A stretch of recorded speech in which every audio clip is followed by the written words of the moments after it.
laus og brosandi. Hún trallaði og hoppaði og heilsaði fuglinum. Ég varð svangur og slefandi. Rauðhetta, rauðhetta, rauðhetta, rauðhetta. Það var hlýtt í veður og fuglinn söng og sól á himninum. Innheimtum hádegisbil. Ég læddist og faldi mig í háum gróðrinum.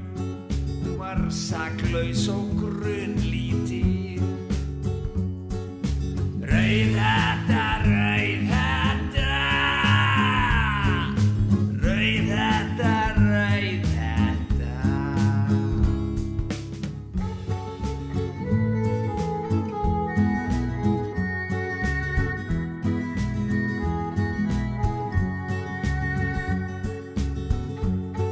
Æ, hún eitthvað svo lítil og grönn.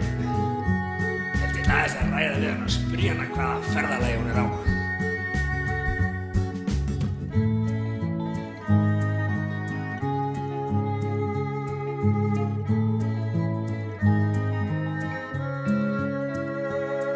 Ég ákvað þarna hádegið að spyrja hana frétta.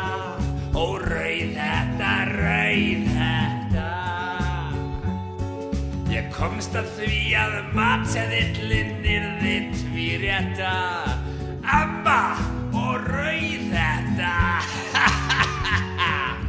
Amma og rauðhetta. Amma og rauðhetta. Nú þarf ég bara að flýta mér svo ég verð á undan henni rauðhettu heim til ömmu. Ég þarf nú reyndar að skoða þessu ömmu aðeins því að við úlfarnir erum búin að vera að vinna svona gegn matarsóun.